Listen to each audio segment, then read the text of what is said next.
Colony 2 number पर बाबा साहब की मूर्ति तोड़ दी गई है।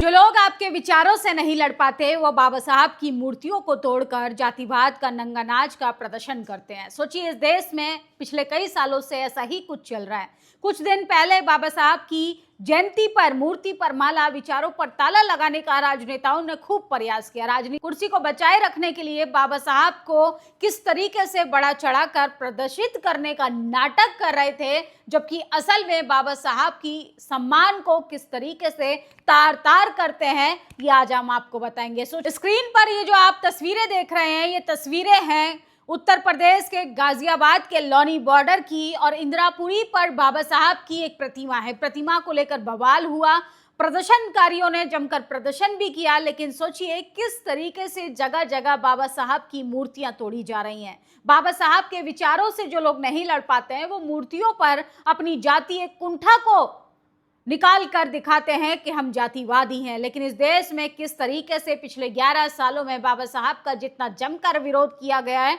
उतनी ही तेजी से विचारधारा मजबूत होती हुई दिखाई दे रही है।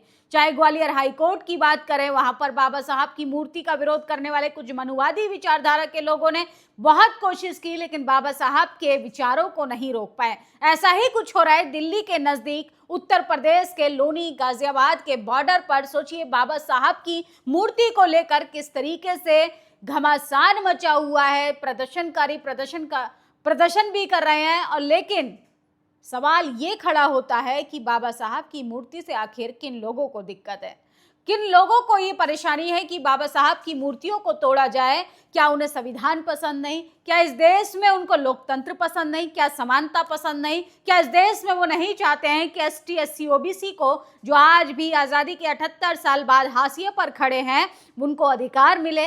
सोचिए कितने जातिवाद की आड़ में कितने कुंठित हैं वो लोग कि अपने मानसिकता का नंगा नाच करते हैं और मूर्तियों को, सोचिए, मूर्तियों पर गुस्सा निकालते हैं। वहीं बात करें भाजपा सरकार के नेता, कार्यकर्ता, प्रवक्ता, अभिनेताओं की, तो बाबा साहब को दूध से नहलाने का काम कर रहे थे। आरएसएस ने तो बकायदा भारत माता के साथ डॉक्टर बी.आर. अम्बेडकर की मूर्ति को लगाकर जयंती पर उनकी जन्म दिवस को मनाने का काम किया। लेकिन सोचिए, उत्तर प्रदेश के गाजियाबाद से सबसे शर्मनाक तस्वीरें आ रही हैं। उत्तर प्रदेश के गाजियाबाद के लोनी बॉर्डर थाना इंदिरापुरी कॉलोनी में संविधान निर्माता बाबा साहब भीमराव अंबेडकर की प्रतिमा को असामाजिक तत्वों के द्वारा खंडित कर दिया गया है। और सोचिए, प्रशासन की मौजूदगी में गिरफ्तार तो हो गए हैं, लेकिन उनकी मानसिकता जो है उनको कैसे बदला जाए। कानून में भरोसा रखने वाले अम्बेडकरवादियों को संयम रखकर कानून के दायरे में रहकर प्रदर्शन करना चाहिए। लेकिन सोचिए, ये कौन लोग हैं जो मूर्तियां तोड़ने पर उतारू हो जाते हैं? ये कौन लोग हैं जो बाबा साहब से नफरत करते हैं? वहीं गाजियाबाद पुलिस की बात करें तो सोचिए, उन्होंने जानकारी दी कि आज सुबह बाबा साहब की मूर्ति खंडित होने की सुबह सूचना मिली। सूचना मिलते ही थाना पुलिस वहां पहुंची और पाया गया कि मूर्ति जो रोड के किनारे थी वो खंडित हो गई है। तत्काल अभियोग पंजीकृत कर टीम गठित करके जो लोग इसमें हो सकते हैं उन्हें गिरफ्तारी के लिए प्रयास किया गया। लेकिन गिरफ्तारी से अगर इंसाफ मिलता तो सोचिए क्या कुछ नहीं हो सकता था। लेकिन कानून पर तो भरोसा जताना पड़ेगा। लेकिन ये कौन लोग हैं जो बाबा साहब की मूर्तियों को तोड़कर अपनी जातिवादी कुंठा को शांत करने का काम करते हैं? वहीं बात करें हम अपने इन तस्वीरों की, तो तस्वीर लगातार देखते जाइए किस तरीके से तमाम बहुजन समाज और अम्बेडकरवादियों ने जमकर विरोध किया। बाबा साहब की मूर्ति को लेकर जब लोगों का गुस्सा बढ़ता हुआ दिखाई दिया, तब आरोपियों को गिरफ्तार किया गया। बाबा साहब की नई मूर्ति को लाया जा रहा है, वहां पर दोबारा से स्थापित किया जाएगा।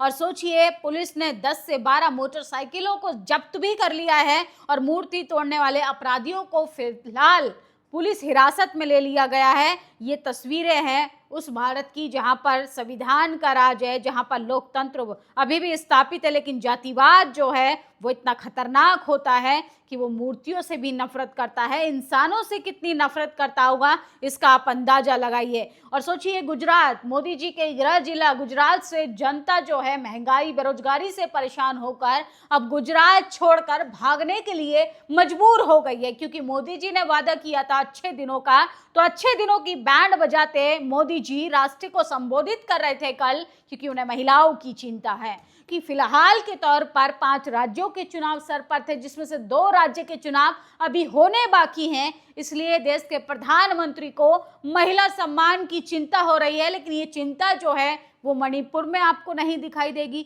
महिलाओं को सड़कों पर घसीटा जाता है तब आपको नहीं दिखाई देगी। और सोचिए, देश की जनता पहले नोटबंदी में लगाई गई, फिर वैक्सीन की लाइन में लगाई गई, फिर किस तरीके से अनाज की लाइन में लगा गई, और अब जनता एलपीजी की किल्लत से इतनी परेशान हो चुकी है, उनकी सैलरी को लेकर जगह जगह प्रोटेस्ट हो रहे हैं कि सैलरी को भी बढ़ाया जाए। लेकिन मोदी जी ये सुनने के लिए तैयार नहीं, और मीडिया इन खबरों को तो बिल्कुल कतई नहीं दिखाएगा। अब नहीं जाऊंगा दोस्त, अब नहीं जाऊंगा। गुजरात के सूरत स्टेशन से बड़ी संख्या में लौट रहे वहां के कर्मचारी गैस किल्लत की वजह से वहां काम नहीं कर पा रहे हैं। इसके अलावा लोगों को खाने की दिक्कत हो रही है, भयंकर हालात होते जा रहे हैं। लेकिन देश के प्रधानमंत्री जी महिला आरक्षण की आड़ में अपनी कुर्सी को बचाए रखने के लिए नए नए प्रोपेगेंडे अपना रहे हैं, क्योंकि इस देश में उनको यही तो आता है कि कुर्सी और सत्ता पर कैसे काबिज रहना है। और देश की मीडिया छाती पीट रही है कि महिलाओं के रिजर्वेशन को रोक दिया। अरे महिलाओं का रिजर्वेशन तो पहले से ही था। अगर इतनी ही महिलाओं को चिंता है तो तमाम जो पुरुष सदन के अंदर बैठे हैं वो सब इस्तीफा दे दें और अपनी जगह महिलाओं को पहुंचा दे। अगर वाकई में महिला सम्मान की चिंता हो रही है, नोएडा के बाद अब करोल बाग दिल्ली में मजदूर जो हैं सैलरी बढ़ाने को लेकर सड़कों पर उतर आए हैं और सरकार अपने चुनाव में मस्त है। देश के प्रधानमंत्री किसानों की चिंता कर रहे हैं वेस्ट बंगाल के अंदर। योगी आदित्यनाथ उत्तर प्रदेश को छोड़कर वेस्ट बंगाल में जाकर कह रहे हैं कि आपको रोजगार मिलेगा, ममता दीदी को भगाना है। लेकिन अपने उत्तर प्रदेश की क्या हालत है? उत्तर प्रदेश का मजदूर वर्ग लाठियां खा रहा है, प्रशासन की लाठियां भाजी जा रही हैं। ये देश चीख चीख कर सरकार की पोल खोल रहा है। लेकिन देश के प्रधानमंत्री के साथ तमाम बीजेपी के कार्यकर्ता, अभिनेता, प्रवक्ता जो हैं वो चुनावी रोटियां सेकने में व्यस्त है, क्योंकि उनको तो उसी चीज से मतलब है। जनता को सिर्फ जुमला पकड़ा दिया गया है, 5 किलो राशन, लंबा भाषण पकड़ा दिया है कि आप अब झुंझुना बजाते रहो, धर्म खतरे में आ जाएगा, मुसलमान आपके घर कब्जा कर लेगा, मुसलमान आपकी बेटी को ले जाएगा, रोटी ले जाएगा।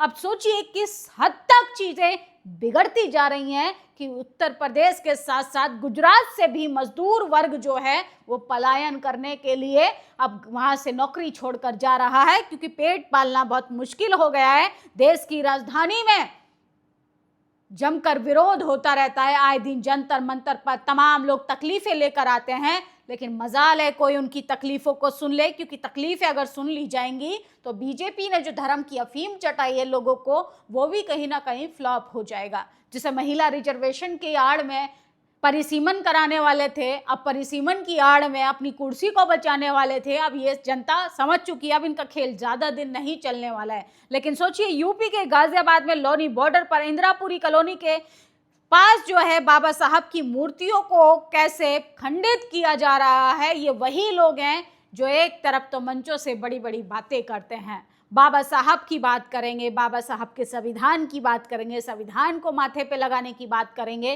लेकिन सोचिए, जातिवाद लोग किस तरीके से मनुवाद से कुंठित हैं, बाबा साहब की मूर्ति पर जातिवाद का नंगा नाच करते हैं, जातिवाद की कुंठित मानसिकता का प्रदर्शन करते हैं और मूर्तियों को तोड़कर अपने आप को संतुष्टि पहुंचाते हैं। अरे मूर्खों, आपको नहीं पता है कि आप कहां कहां से बाबा साहब को खत्म करोगे, उनके विचारों को कहां से खत्म करोगे। ये देश संविधान से चल रहा है। संविधान में संशोधन करने वाली भाजपा सरकार को जब विपक्ष रोक सकता है तो सोचिए क्या बाबा साहब की मूर्ति तोड़ने वालों को कानून सबक नहीं सिखाएगा।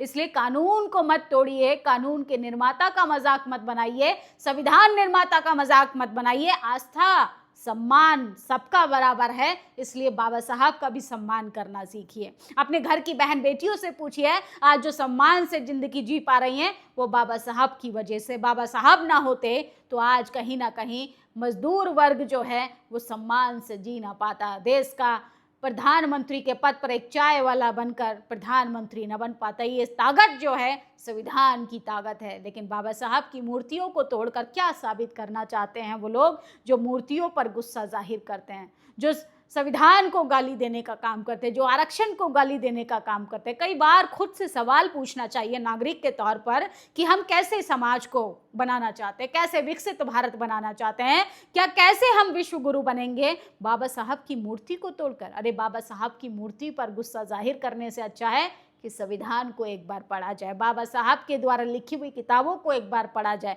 बाबा साहब ने जाति के विनाश को किस तरीके से उल्लेखित किया है, इस देश की जातीय व्यवस्था को किस तरीके से दिखाया गया है, उसको पढ़ा जाए। तब आपको समझ आएगा कि बाबा साहब की मूर्तियों को तोड़ने की ज़रूरत नहीं, उनके विचारों को मजबूत तरीके से इस देश में इम्प्लीमेंट करने की ज़रूरत है, संविधान को इम्प्लीमेंट करने की ज़रूरत है। सोचिए, मूर्तियों को तोड़कर आप क्या साबित कर लेंगे? अगर मूर्तियाँ तोड़ोगे आप जेल जाओगे, लेकिन सोचिए आपकी जो मानसिक स्थिति है वो दिन ब दिन जो बदतर होती जा रही है, उसका इलाज कराना तो बेहद ज़रूरी है ना। और ये इलाज तभी होगा जब आप अंधविश्वास से निकलोगे, पाखंड से निकलोगे, अंधभक्ति से निकलोगे। अपने आँखों पर किसी अंधभक्ति का चश्मा लगाकर एक नज़रिए से चीज़ें मत देखिए, दूसरे पहलू को भी समझिए कि बाबा साहब अगर आपके लिए महापुरुष है तो किसी के लिए वो भगवान भी हैं, किसी के लिए वो भगवान के दर्जे के बराबर हैं। क्योंकि आज़ादी के 78 साल बाद जिन लोगों को हाशिए पर छोड़ दिया गया था, उनको समान धाराओं में लाने का काम बाबा साहब ने किया था। आप जाति की वजह से बाबा साहब से नफरत कर सकते हैं, लेकिन एक इंसान के तौर पर अगर आप वाकई में मानवता के पक्ष में, मानवता को मानने वाले एक वाकई में एक अच्छे इंसान है, तो आप संविधान निर्माता से तो नफरत नहीं कर सकते। बाकी आप लोगों की क्या प्रतिक्रिया, अपनी राय जरूर दीजिएगा। शुक्रिया। नेशनल दस्तक की आपसे गुजारिश है कि अगर इसको बचाना चाहते हैं तो नेशनल दस्तक को सब्सक्राइब करने के लिए रेड कलर के सब्सक्राइब बटन को दबाएं, फिर बेल आइकन की घंटी दबाएं। नेशनल दस्तक को बचाने के लिए बहुत जरूरी है कि हर खबर को शेयर करें, लाइक करें, कमेंट जरूर करें।